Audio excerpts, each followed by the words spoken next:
همکارم برشنا عمرخیل تا چند لحظه دیگه آغاز میشه. خدا نگهدارتان.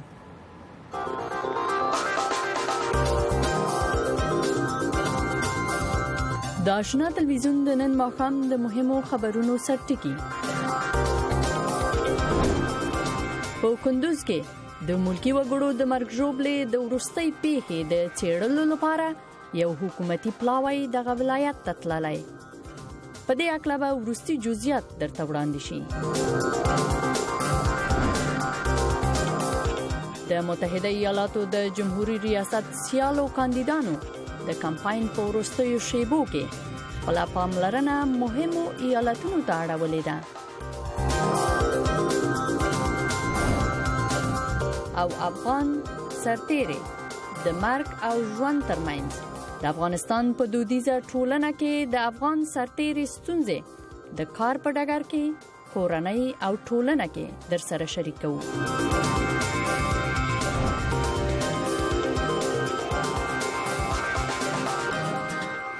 د آشنا تلویزیون قدرمنو لیدونکو سلام، ماښام مو په خیر.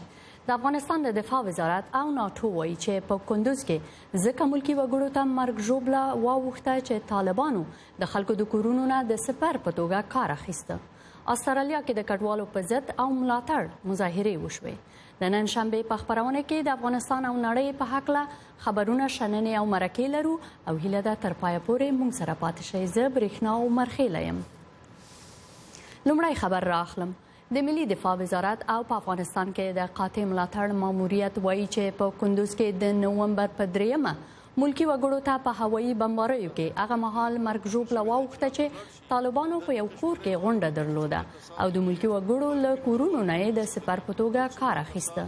د ملي دفاع وزارت وایي د کندوز په پیښه کې وژل شوي ټول ملکی وګړي نه وو، بلکې د طالبانو د مشرانو د کورنیو غړي هم پکې شامل وو.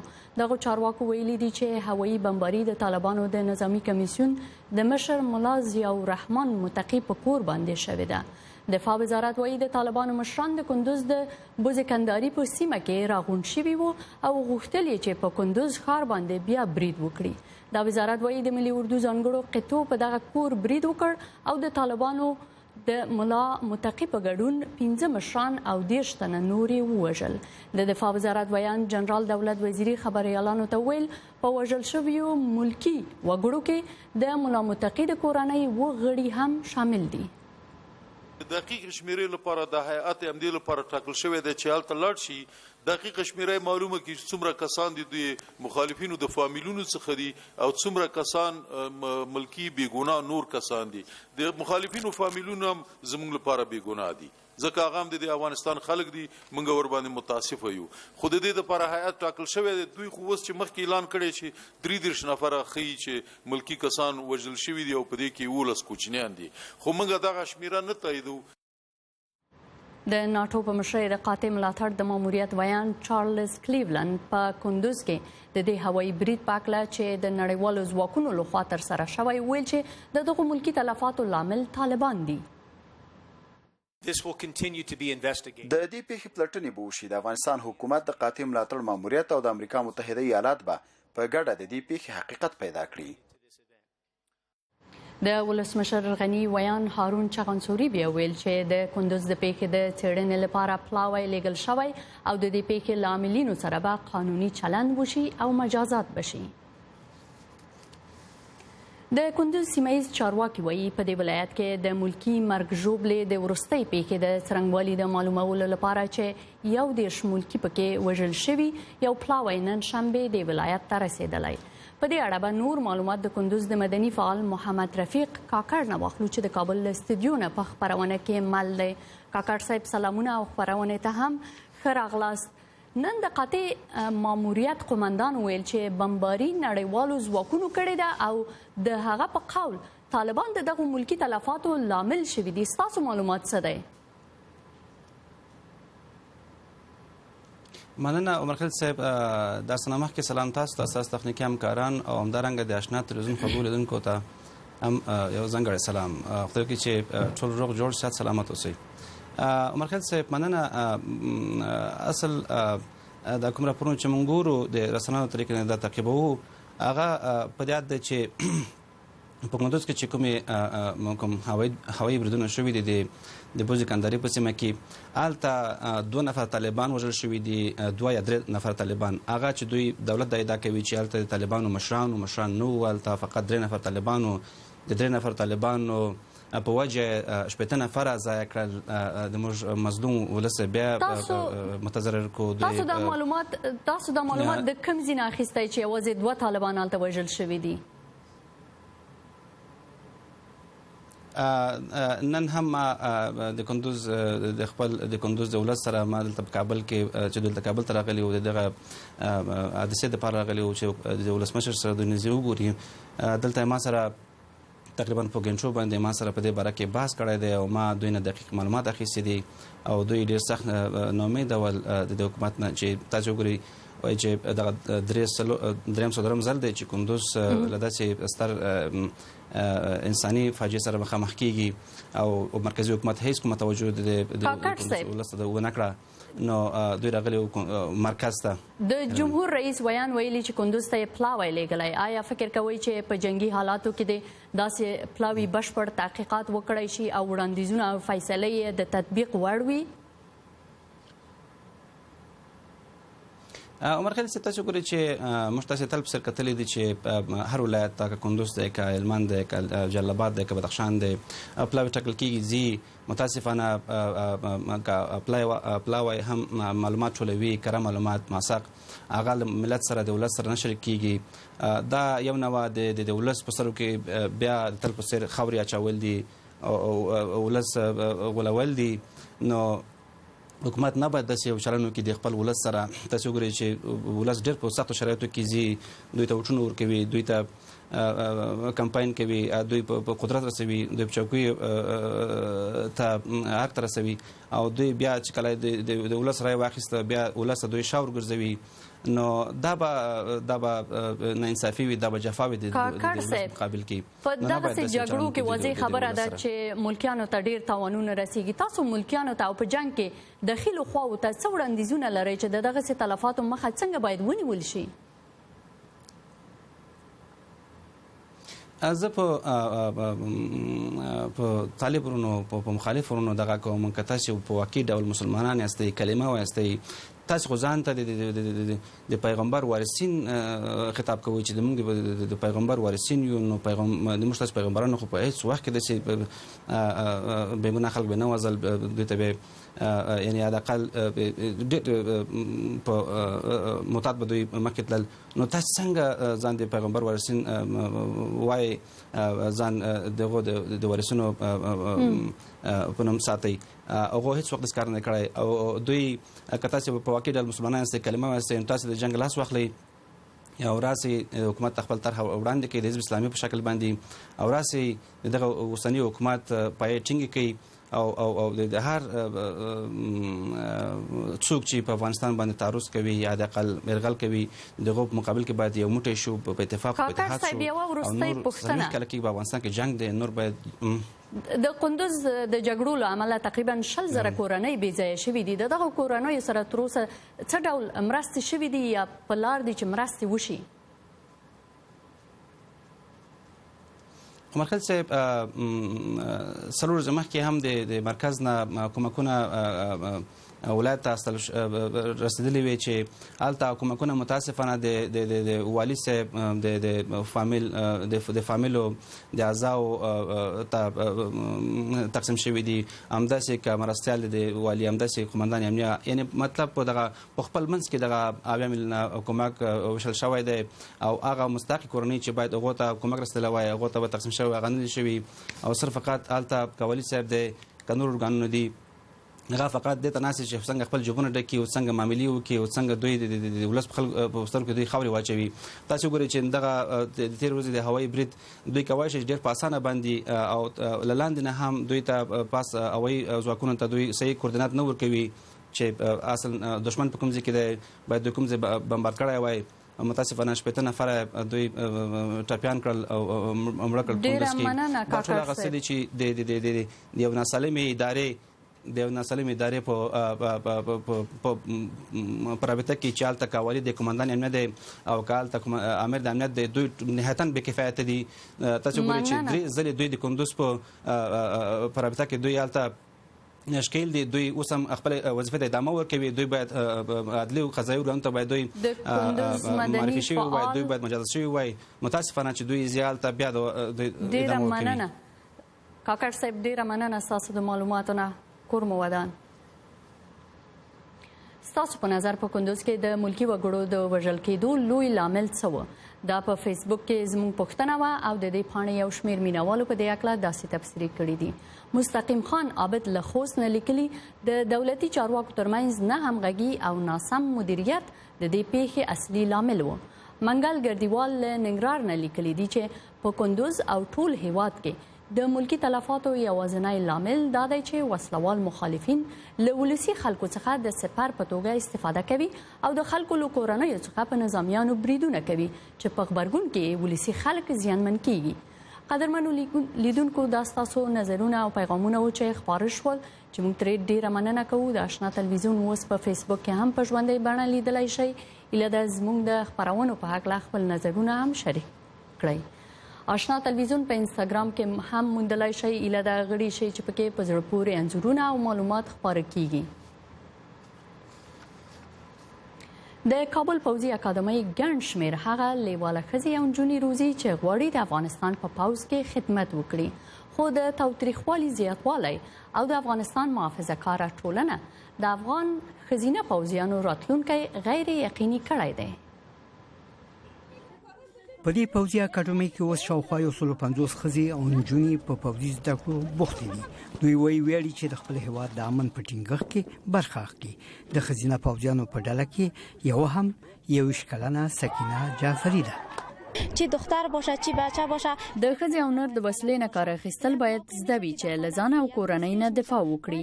ما د دې دپاره په پوځ کې د شاملېدو هوډ وکړ چې د خپلو خلکو او ځان د ژوند د ژغورلو هڅه وکړم. په دې توګه به نورې نجونې هم وهڅېږي او راشي.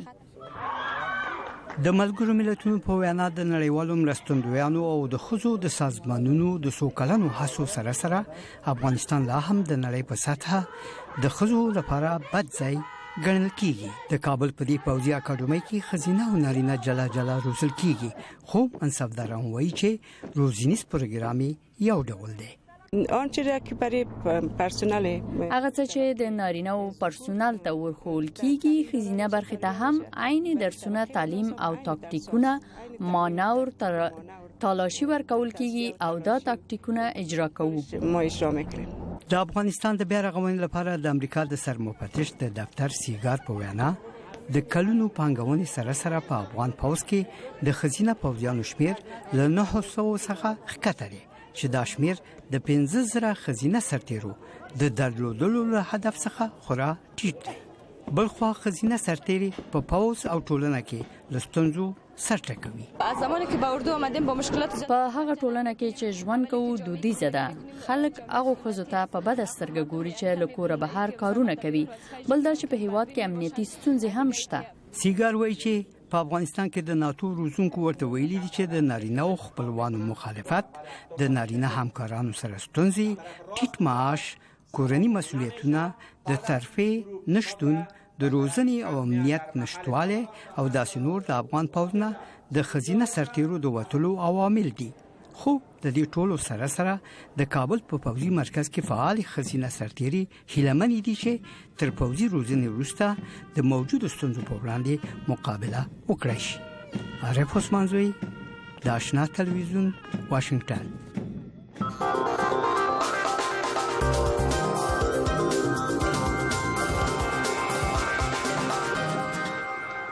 او په نړیوالو خبرونو کې عراقي ځواکونو نن شنبه د عراق د موصل د ښار په جنوب کې د حمام العلیل په ښارګوټي کې د داعش په خلاف عملیات پیل کړ. یو کوردي تلویزیون چې د عملیاتو جریان په مستقیمه بڼه خپروله، عراقي قواوې ښودلې چې په ښار باندې د برید لپاره ځانونه آماده کوي او د داعش په مرکزونو باندې ډزې کوي. د ملګرو ملتونو د بشري حقوقو عالی کمشنر د جمعې په ورځ خبرداری ورکړ چې کېدای شي داعش 1600 ملکی خلک مجبور کړي وي چې په لاریو کې د حمام العلیل له کارګوټي نه د تال کارګوټي ته ولاړ شي. ملګري ملتونه ویلي دي چې داعش د دغو کسانو نه د سپر یا ډال په توګه کار اخلي. او په ترکیه کې محکمې نن شنبه د جمهوریت په نوم د اپوزیسیون د ورځپاڼې د 9 جګپوړو خبريالانو د نیولو حکم ورکړی. دا خبر په ترکیه کې د بیان د ازادۍ په حق له نړیوالې اندېښنې راپارولې دي. په دغو 9 خبريالانو کې پیژندل شوي ژورنالیستان د ورځپاڼې مسؤل مدیر مراد سبانچو، کارتونیست موسی کارت او مقاله لیکونکی قادری ګروسل شامل دي. دوی د کوردي یاغیانو او هغې ډلې سره په اړیکو تورن دي چې په ترکیه کې د جولای د 15 نیټې ناکامه کودتا وکړه. متحده ایالات د جمعې په ورځ د فرانسې، جرمني، بریټانیا او ملګري ملتونو سره همغږی شو چې د ترکیې د کورد پلوه سیاستوالو د نیولو او په هیواد کې د انټرنیټ د بندولو په اړه اندېښنه ښودلې ده. ډانلډ ټرمپ یا هیلری کلینټن د څلورو راتلونکو کلونو لپاره به څوک د سپینې ماڼۍ ته راځي؟ دموکرات که جمهوریت غوښتونکی د امریکا جمهور رئیس به د افغانستان لپاره څه سیاست او دریځ غوره کړي. په امریکا کې د ټاکنو شیبه په شیبه خبري پوښښ د امریکا غږ څخه د تلویزیون، راډیو، ویب سایټ او ټولنیزو شبکو له لارې. راتلونکې سه شنبې به د امریکا ولس د خپل اوسني جمهور رئیس باراک اوباما ځایناستی وټاکي. په همدې لړ کې د دموکرات او جمهوریت غوښتونکي ګوند کاندیدانو هم خپلو هلو ځلو ته زور ورکړی دی. د دموکرات هیلری کلینټن او جمهوریت غوښتونکي ډانلډ ټرمپ د وروستیو هلو ځلو او د ټاکنو په اړه د نورو جزئیاتو لپاره زما همکار سعید عزیز رحمان همدا اوس په استودیو کې را سره دی چې نور حال به واخلو. عزیز جان ستړی مشه او دا راته ووایه چې په کومو ایالتونو کې کاندیدانو زیات زور ورکړی خپل وروستي کمپاینونو ته؟ مننه برېښنا جانې. د کمپاین له پیل څخه د هغو سټیټونو ته چې دی ورته سوینګ یا بټل سټیټ ورته وایي یا موږ ورته رقابتي ایالتونه وایو، دی ورته متوجه وي. خو چون اوس د کمپاینونو یا د مبارزو آخر شپې دی، یعنې څو ساعته نور هغه ته پاتې دي، اوس ورځې نور نه شمېري خلک بلکې ساعتونه شمېري تر ټاکنو پورې، نو دی همدغو سټیټو ته متوجه دي. مثلا پرون هیلری کلینټن په اوهایو کې وه چې هغه یو بټل سټیټ یا سوینګ سټیټ دی. دغه راز خپله ټرمپ هم په پنسلوینیا کې و. نن دواړه کاندیدان د فلوریدا په ایالت کې چې هغه هم یو رقابتي سټیټ دی یا ایالت دی، هلته په کمپاینونو باندې بوخت دي. خو البته باید ووایم چې دی نه یوازې دی په خپله بلکې د دوی په مجموع کې ټیم د بیلابیلو لارو بوخت دي ترڅو په ټول هیواد کې البته د خلکو یا د رای ورکوونکو توجه یا پام ځان ته جلب کړي. عزیز جان دا راته وایي چې کوم کاندید مخکې دی په دې هلو ځلو کې څوک ډېر رای به وګټي ستا په نظر؟ برېښنا جانې خپل نظر خو اوس نشم ورکولی، لیکن دا ویلی شم چې د رپورټونو پر اساس هغه کوم نظر پوښتنې چې شوي دي په هغې کې په ټول هیواد کې هیلری کلینټن یو څه د ډانلډ ټرمپ نه مخکې ده، که څه هم دغه فاصله ډیره وه، خو لیکن دغه تیر یوه میاشت کې دغه واټن یا دغه فاصله کمه شوې ده د دواړو کاندیدانو ترمنځ. یعنې هیلری کلینټن خپل هغه محبوبیت یو څه د لاسه ورکړی دی.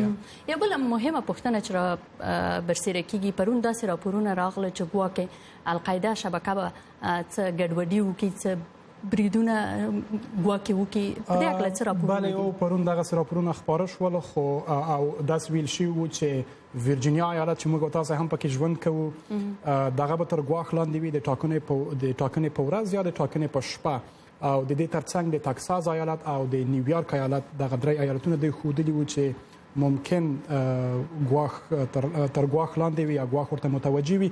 خو امنیتي چارواکو دا ډاډ ورکړی دی چې د خپل تدابیر کلک نیولې دي او د دغه ګواښ په اړه نور جزئیات دوی هم نه لري، خصوصا نیویارک چې پخوا د دغه ګواښونو تاریخ لري. یعنې که موږ ورته وګورو د 2001 کال نه را په دې خوا، نو پرونې والي ډاډ ورکړ چې هر څه به سم وي، نه یوازې په ټاکنو کې بلکې سبا نیویارک د ځغاستو د یوې سیالۍ چې تقریبا د نړۍ د نورو هیوادونو څخه هم لوبغاړي پکې ګډون کوي، هلته به کوربتوب کوي.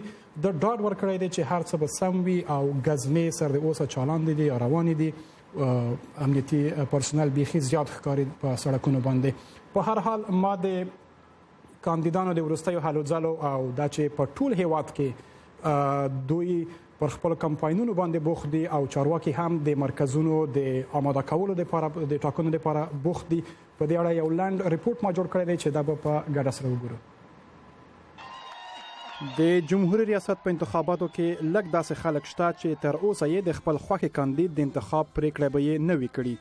نو دواړه کاندیدان هڅه کوي چې د دغه رای ورکوونکو په ځای خپل طرفداران وهڅوي چې ولاړ شي او رای واچوي. په حقیقت کې دوی په داسې کسانو پسې دي چې تصمیم یې نیولی چې چاته رای ورکوي، خو دوی مطمئن نه دي چې آیا دغه خلک به رای ورکړي او که نه. دا د مریلند ایالت په پاسادینا ښار کې د جمهوریت غوښتونکو د ګوند رضاکاران دي او هڅه کوي چې خلک رای اچونې ته وهڅوي. دوی هغه پوسټرونه برابروي چې ورباندې د جمهوریت غوښتونکو د ګوند د کاندیدانو نمونه او نښې لیکل شوي. دغه پوسټرونه د رایو مرکزونو ته انتقالیږي. دا رضاکاره چې فیت لودن نومیږي وایي چې دا مهمه ده چې رای ورکوونکي د ګوند ټول کاندیدان وپیژني. معمولا کله چې خلک د رای اچونې مرکز ته ځي، ځینې وخت تر 10 سلنه پورې خلک د کاندیدانو په اړه خپل نظر ته هغه وخت تغییر ورکوي چې د رای په مرکزونو کې رضاکاران پوري تندي ورته خراخلاص وي. نن سبا فیسبوک ډیر مهم نقش لوبوي چې له طریقې یې رای اچونکي د ته تشویق شي چې د رای مرکزونو ته ولاړ شي او رای واچوي. اوس هغه پخوانی وختونه نه دي چې رضاکاران په لویو اتاقونو کې ناست وو او خلکو ته ټلیفونونه کول. دلته بیا د ویرجینیا ایالت په ارلنګټن ښار کې دیموکراتان د هغو خلکو نمونه ثبتوي چې د دوی سره به د رای اچولو په مرکزونو کې مرسته وکړي او د رای اچونکو ښه راغلاست به ووایي. د انتخاباتي مبارزو په آخرو ورځو کې دیموکراتانو د خلکو د هڅولو لپاره یوه بله لار هم غوره کړې ده. د ټلیفونونو او ټولنیزو رسنیو نه کار اخلي، خو دوی کور په کور هم ګرځي چې خلک تشویق کړي. ډانلډ بیر په کانګرس کې د همدې سیمې استازی دی او غواړي یو ځل بیا وټاکل شي. د ارلنګټن رضاکاران به د ټاکنې په ورځ هم ښه وځلیږي. موږ به هڅه وکړو چې د ټاکنو په ورځ د ماښام تر 2 بجو پورې به خلکو ته ټلیفونونه کوو او کورونو ته به یې ځو او کوښښ به کوو چې دا مطمئنه کړو چې هر چا رایه ورکړې ده. د اټکلونو له مخې د سږ کال په انتخاباتو کې د وختي رایه اچونکو شمیر بې ساری دی. سید عزیز رحمان د امریکا غږ واشنگټن. لا 15 کلونو راهیسې د امریکا غږ د یو هدف لپاره هڅه کړې ده. د امریکا غږ منشور ته ژمنتیا له افغانستان او پاتې نړۍ څخه موثق خبرونه، د امریکا معرفي او هر اړخیز بحثونه د لسګونو کالو په تجربې سره د نړۍ پیښې او هغه څه چې تاسو ته مهم دي رپورټ ورکوي. هر ورځ له هر لارې د امریکا غږ آشنا، موثق، د اعتبار وړ او هر اړخیز. سیمه‌ایز او نړیوالو خبرونو ته دوام ورکوم. نن شنبه د هند تر ولکې لاندې کشمیر کې د یو تنکي ځوان د جنازې مراسم د حکومت ضد په مظاهره بدله شوه. حکومتي ځواکونو د خلکو د خواره کولو لپاره د اوښکو بهونکي ګاز او ربړي ګولیو نه کار واخیست. په مظاهره کې لږ تر لږه 10 کسان ټپیان شوي دي. د تنکي ځوان کورنۍ ادعا کوي چې دغه ځوان په سرینګر کې د پولیسو لخوا تر شکنجې لاندې مړ شو. په سلګونو ځوانانو دغه ځوان په جنازه کې برخه اخیستې وه او پولیسو باندې ډبرې ویشتلې. په تیرو کلونو کې په کشمیر کې د هند د واکمنۍ خلاف تر ټولو لوی مظاهرې کیږي. په کشمیر کې دغه مظاهرې هغه مهال زور واخیست چې سکهال جولای میاشت کې د هند امنیتي ځواکونو د یغي بلتون غوښتونکو ډلې یو قومندان برهان وانی وواژه. او په لسګونه زره مسلمانان د جمعې په ورځ د اندونیزیا په پلازمینه جاکارتا کې مظاهره وکړه او د والي د استعفا غوښتنه یې وکړه چې دوی ورباندې قرآن ته د سپکاوي تور لګاوه. خو وروسته مظاهره په تاوتریخوالي واوښت او د پولیسو او مظاهره کوونکو ترمنځ نښته وشوه. پولیس وایي په دې نښته کې لږ تر لږه یو کس وژل شوی او 9 نور ټپیان شوي دي. څه د پاسه 50 زره سخت دریځه مسلمان لاریون کوونکي د چینایي الاصله عیسوي والي بسوکي پورناما په وړاندې د غصې اظهار وکړ. دا جنجال هغه مهال رامنځته شو چې بسوکي د اکتوبر په میاشت کې د خپل د سیاسي سیالانو هغه دریځ رد کړ چې ویلي و د قرآني آیاتو په اساس مسلمانان باید د غیر مسلمانانو ملاتړ ونه کړي. بڅوکي وروسته بخښنه وغوښتله او ویل چې هدف اسلام ته سپکاوی نه و، خو اکثره خلک په دې هم په غوسه دي چې ولې یو داسې ښار کې چې اکثریت مسلمانان دي د یو عیسوي والي لخوا اداره کیږي. او د استرالیا د ملبورن په ښار کې 200 کسانو مهاجرو ته په سیمه کې د ځای ورکولو د وړاندیز په ضد او ملاتړ مظاهرې وکړې. په استرالیا کې د پناه غوښتونکو په وړاندې د حکومت سختو پالیسیو بحثونه راپارولي دي. د دغه هیواد محافظه کاره حکومت اعلان کړی چې داسې اقدامات به وکړي چې په دایمي توګه به د هغو کډوالو مخه بنده کړي چې د اوبو له لارې استرالیا ته ورځي. د اسلام ضد ډلو په لسګونه خلک نن شنبه په سیمه کې د 100 سوریایي او عراقي کډوالو د ځای پر ځای کېدو په وړاندې مظاهره وکړه.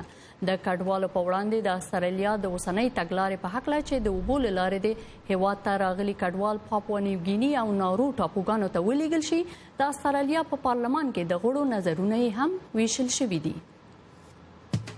آشنا تلویزیون په یوټیوب کې ستاسو د خوښي پر وخت کغواړی زموږ خبرونه د دوهم ځل لپاره وګورئ. کغواړی د هغو پیښو نه خبر شئ چې ستاسو له چاپیریال او ژوندانه سره مستقیمي اړیکې لري، نو په یوټیوب کې د آشنا تلویزیون پاڼې ته ورشئ. د تازه او په زړه پورې معلوماتو او ستاسو ترمنځ واټن یوازې یو کلیک دی. قدرمنو لیدونکو، اوس به تاسو له یو داسې موزیم سره آشنا کړو چې پکې ښودل شوي توکي د هالو لینز د ټکنالوژۍ په مرسته لیدل کیږي. راځئ چې په دې اړه راپور په ګډه وګورو. د هالند د لرغوني تاریخ په ملي موزیم کې دومره ځای نشته چې ټول هنري آثار او توکي نندارې ته کېښودل شي. له همدې امله دغه موزیم د دف د ټکنالوژۍ پوهنتون د محققینو څخه وغوښتل چې داسې یوه طریقه ورته پیدا کړي چې سیلانیان او په ځانګړې توګه ځوانان وکړی شي پوه شي چې دا موزیم د هالوګرام له لارې څه شی لیدو ته لري. بالاخره هغوی د دې لپاره هالو لینز جوړ کړو. اوس مهال 80% د موزیم توکي دوی نشي ښودلی او دا خبره نه ده. هغوی ډېر داسې ښکلي توکي لري او ډېر رازونه پکې پټ دي. اوس د هالو لینز په ذریعه خلک کولی شي په مجازي ډول د نندارتون ډېر څه وګوري. په دې نندارتون کې یو هم د لرغوني مصر د تافا معبد دی چې نندارې ته نه دی ښودل شوی، خو په همدې موزیم کې دننه په 1901 میلادي کال کې ورغول شو. زه اوس یو معبد وینم او پر لور یې روان یم. دا خو ډېر لوی دی.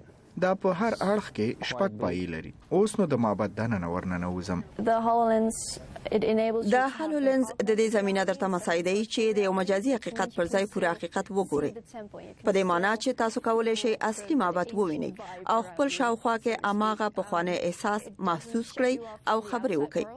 په دې کار سره د بهرنۍ نړۍ سره تاسو تماس نه قطع کیږي او ترڅنګ تاسو ته فرصتونه برابروي چې د شاوخوا چاپیریال سره هم په تماس کې اوسئ. د پلاتونکو ډله هم د هالو لینز په ذریعه غواړي د معبد هره خونه انځوریزه کړي. بیا موږ کولی شو چې دا 3D ماډلونه واخلو او د مختلفو سافټویرونو له لارې په کمپیوټرونو کې کاپي کړو او وروسته یې د نویو انځورونو، فلمونو، نمایشونو او کارتونونو په بڼه ور زیات کړو چې بیا تاسو کولی شئ د ډیر نږدې نه وګورئ او واورئ.